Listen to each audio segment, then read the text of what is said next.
Welcome to the Library of Humanity. Today we're looking at the philosophy of oneness according to the Aztecs.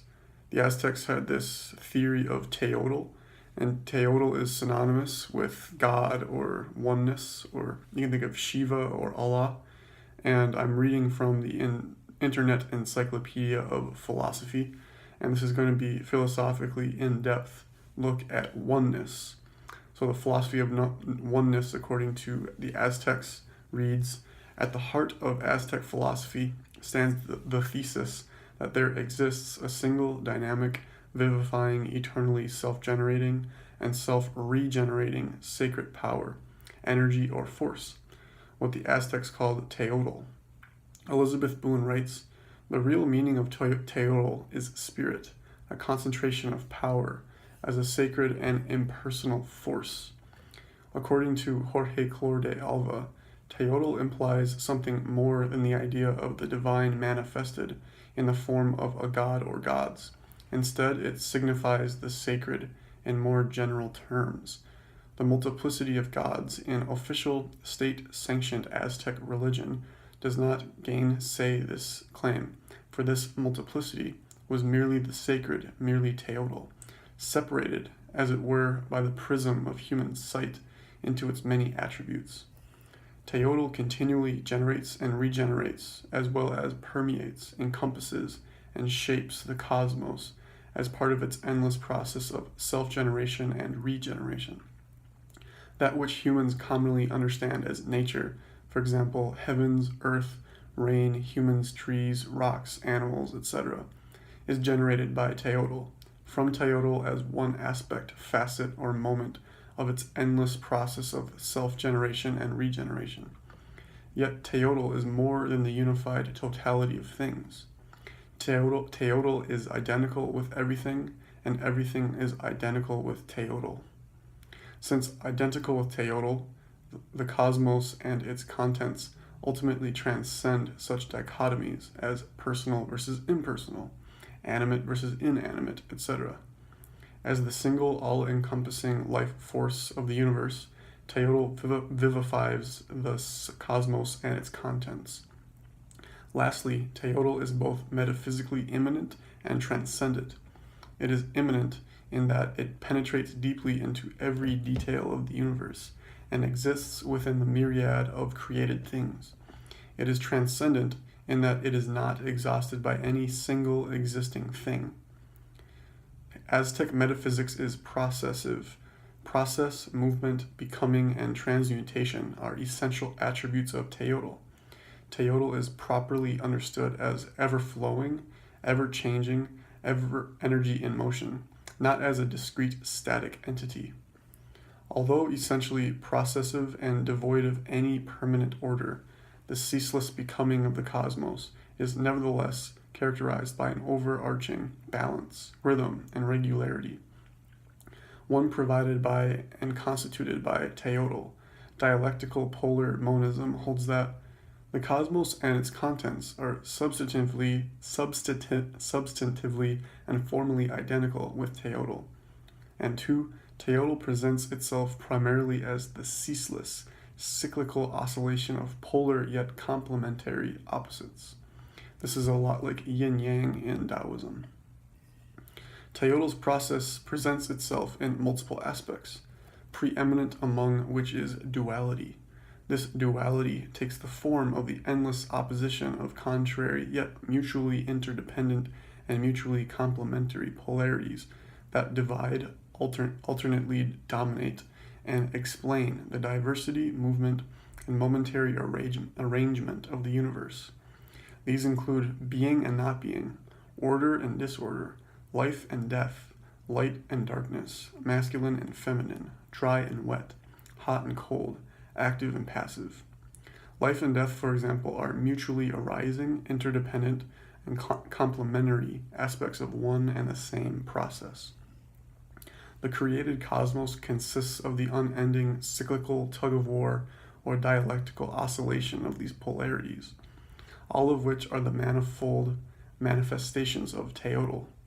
Because of this, the created cosmos is characterized as unstable, transitory, and devoid of any lasting being, order, or structure. Yet Teotl is nevertheless characterized by enduring pattern or regularity. How is this so?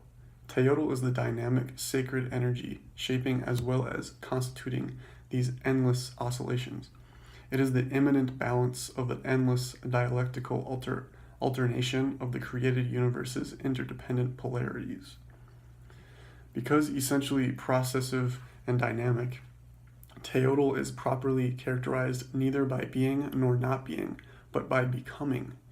Being and not being are simply two dialectically interrelated presentations or facets of Teotl, and as such, inapplicable to Teotl itself. Similarly, Teotl is properly understood as neither ordered nor disordered, but as unordered. Indeed, this point is fully general.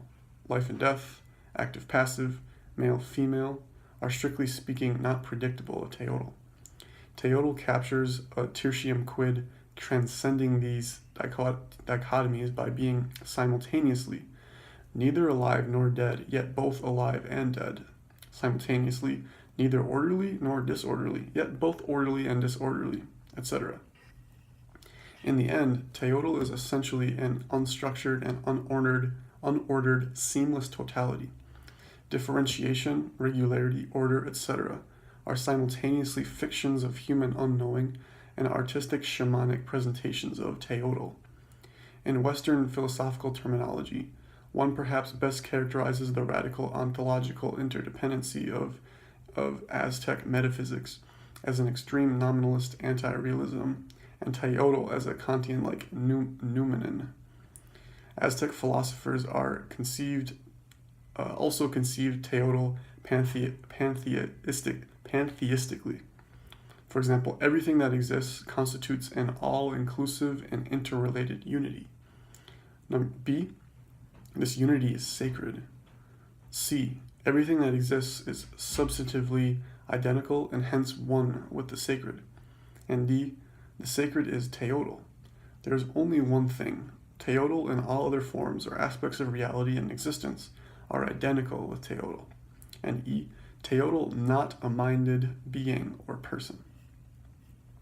Teotl is a sacred artist who endlessly fashions and refashions itself into and as the cosmos. The cosmos is Teotl's grand, ongoing, artistic cum metaphorical self-presentation. Teotl's ongoing work of performance art or metaphor in motion. Teotl artistically cum shamanically presents and masks itself to humans in a variety of ways. For example, the apparent thingness of existence, the appearance of static entities, such as humans, mountains, trees, insects, etc. This is illusory, since one and all are merely facets of Teotl's sacred motion. Number 2, the apparent multiplicity of existence, the appearance of discrete, independently existing entities, such as individual humans, plants, mountains, etc. This is illusory, since there is only one thing, Teotl.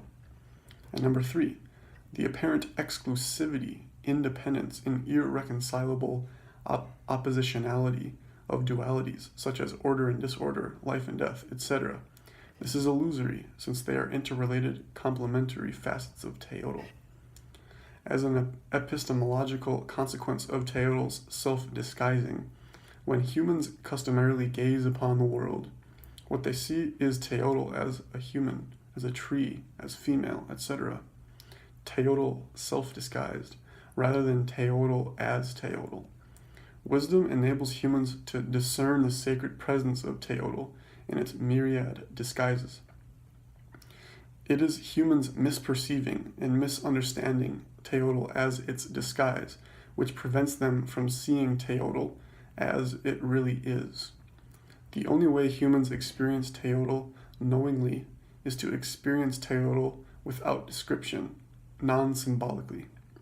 Humans experience Teotl knowingly via a process of mystical-style union between their hearts and Teotl that enables them to experience Teotl directly, without mediation, by language, concepts, or categories. One comes to know Teotl through Teotl. And that's it. Peace.